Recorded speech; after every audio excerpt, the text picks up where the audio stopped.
Hello everyone! Meron akong na-discover na AI tool na gumagawa ng thumbnails. Ang pangalan niya ay Thumbs.ai. Ngayon, gusto kong malaman kung gaano ito kagaling compared kay ChatGPT. Si ChatGPT kasi yung main na tool na ginagamit ko for image generation. So tignan natin, itry natin siya side by side. Same video idea, same goal, and same yung thumbnail concept na gagamitin natin. Gagawa tayo ng thumbnail gamit si ChatGPT, and then gagawa rin tayo gamit si Thumbs.ai. And then, titignan natin kung alin yung mas mabilis, alin ang mas madaling gamitin, at alin ang mas malaki ang potential na gumawa ng high clickable thumbnail. So tara, testingin natin. Yan, so punta lang tayo kay Thumbs.ai. Si Thumbs.ai kasi nakakagawa siya ng thumbnails, no, for YouTube. Madalas naman kasi YouTube ang ginagamitan. Tatry din natin kay ChatGPT kasi si ChatGPT kasi siya yung main na ginagamit ko for creating YouTube. And since na-discover ko itong si Thumbs.ai, let me see kung mas maganda ba siya compared kay ChatGPT. Iko-compare natin yan.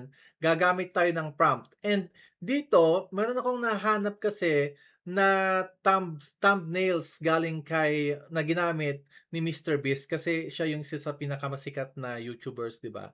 So gagamitin natin ito, yung image, yung thumbnail na ginamit niya dito. Although hindi siya exactly. So gumawa ako ng prompt at gagamitin natin exactly yung prompt na yon dito sa thumbnails. Mayroon siyang text to thumbnail, 'di ba? Nakikita nyo. So i-paste ko diyan yung ginawa ko and then ilalagay ko din siya kay ChatGPT. So tignan natin kung ano yung magiging result. Mas maganda ba yung kay Thumbs.ai or kay ChatGPT? Gagamitin natin yung image ni Pacquiao. Tignan natin kung makukuha niya yung picture ni Pacquiao. Siya yung gagamitin natin na model. So ilalagay natin kay ChatGPT yung picture ni Pacquiao and press natin yung send. And hintayin natin kung ano yung magiging result niya. Yung kay sa Thumbs.ai naman, try nating i-paste. Mukhang hindi gumagana yung paste. So, i-download natin ngayon yung picture ni Pacquiao and tsaka po natin siya i-upload later on. Yan. Save. And balik kay Thumbs. And add your face. Meron kasi dito pwede mong ilagay yung face mo eh. Click create, upload, and kunin natin sa download section yung picture ni Pacquiao. And pwede din nating i-rename para magamit natin later, money. Lagay natin money. And save and use this face. Yan. And meron po dito, choose preference. Pwede kang pumili dyan ng preference mo. Pero since meron na akong nilagay na prompt, mas gusto ko yung prompt na ginamit ko. So, hindi ko gagamitin yan.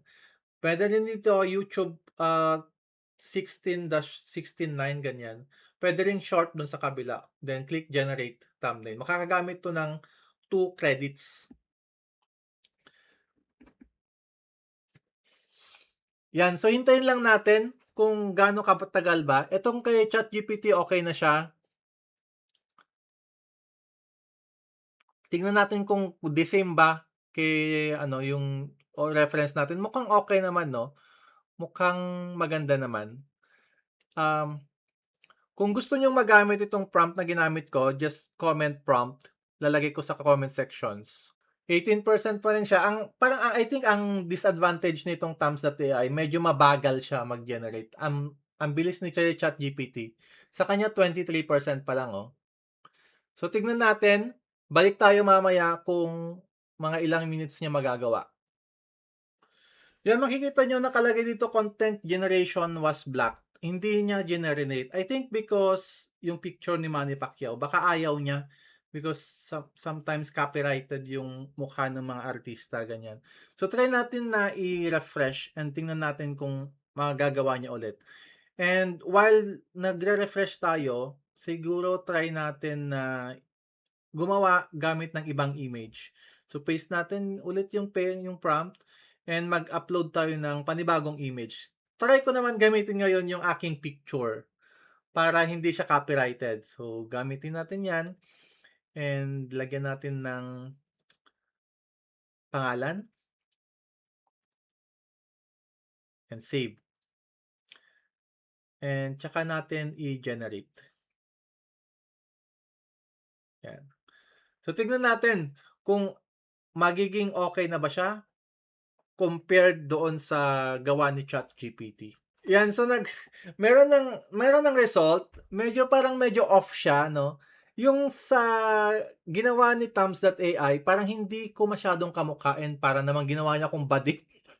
Hindi, magkaiba, malayo yung compared mo naman sa ginawa ni ChatGPT, mas close yung gawa ni ChatGPT kaya compared sa gawa ni Thumbs.ai at tignan natin, try nating i-open para mas malaki. Tignan mo para naman binawaan niya akong bading diyan 'no, parang may kamukha siyang vlogger. Well, hindi ko siya masyadong kamukha, ewan ko baka talagang ganyan lang ang mukha ko, pero hindi talaga kamukha, eh.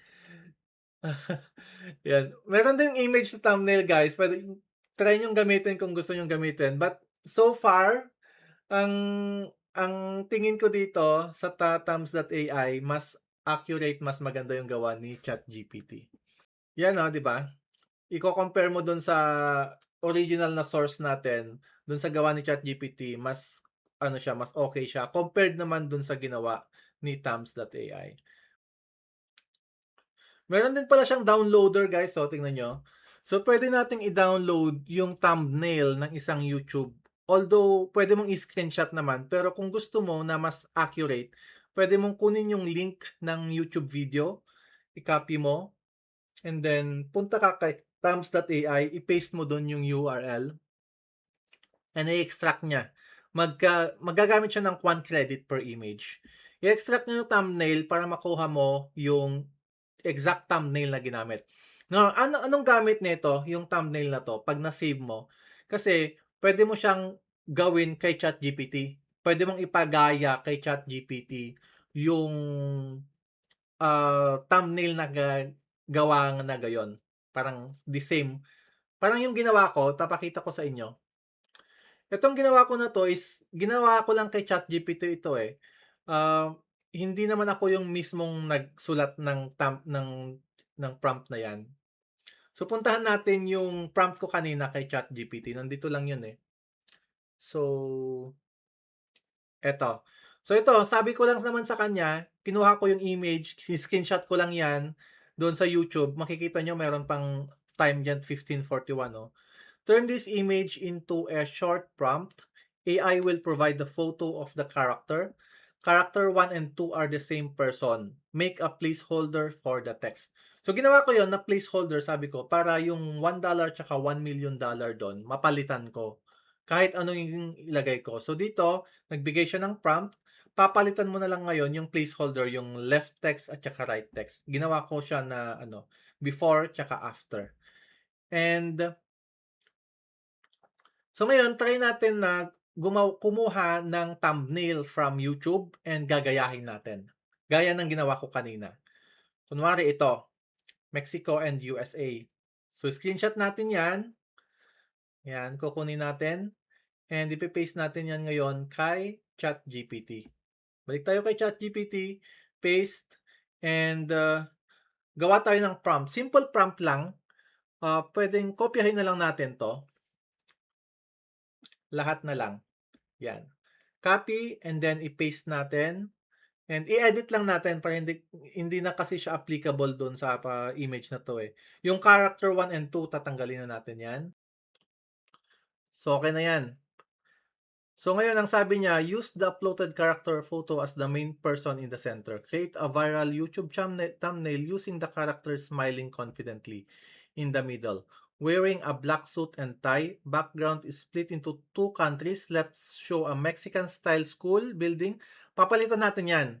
Yung Mexican tsaka yung American. So, i-paste natin dito and papalitan natin yung Mexican style. Gawin natin Philippine style. Yan. And ito naman, siguro okay na yan or try natin siguro Korean style. Yan, Korean. And dito naman, palitan natin tong placeholder na to ng Philippines. And ito namang isa, Korea. Yan. And then siyempre yung picture. So kukuha tayo, hindi na si Pacquiao, ibahin naman natin. Hanapin natin yung ano, sino kaya? Si Bato, si Bato de la Rosa, 'yan. Hanap tayo ng picture niya, ito try natin. Copy lang natin 'yan, right click and copy image, and i-paste natin directly kay ChatGPT, and then send, 'yan. So hintayin natin, magagawa ba niya the same doon sa reference image natin or hindi? So ganito lang naman yung ginagawa ko kapagka ano, kapagka gumagawa ako ng mga thumbnails. You can also do this in Facebook, eh. Kung gusto nyong mag-post tapos gusto niyo na medyo mas attractive yung thumbnail ng post ninyo, puwede niyong gawin 'to. Kuha kayo ng any thumbnails from the internet, from the Facebook, from YouTube, ipagaya niyo kay ChatGPT, ilagay niyo yung mukha na gusto niyong, ilagay, and, 'yun magagawa na niya. So if you think na maganda ito for your own content creation, pa-comment naman po sa baba or subscribe to my YouTube channel po. I'm continually creating contents like this po. Every time na may makita ako na bagong bagong tool, nire-review ko, tinitignan ko kung maganda ba or hindi. Yung iba kasi maganda talaga, so nire-recommend ko. Yung iba naman hindi. Nga, ito na, lumabas na siya, si Bato de la Rosa, Philippines and Korea. Tignan natin, medyo okay naman siya, 'di ba? The same naman siya. Hindi naman kailangan na eksaktong-eksakto, eh. Kumukuha lang tayo ng reference. 'Yan, so gano'n lang 'yung gawin niyo, guys. Kuha lang kayo ng reference niyo from YouTube and ipagaya niyo kay, Facebook. So 'yan, sabi ko kanina, tignan natin kung 'yung YouTube, yung thumbnail, thumbs.ai ba is mas maganda kaysa dito. Ang result is mas maganda pa rin si ChatGPT. Yan. Thank you for watching. See you on our next video.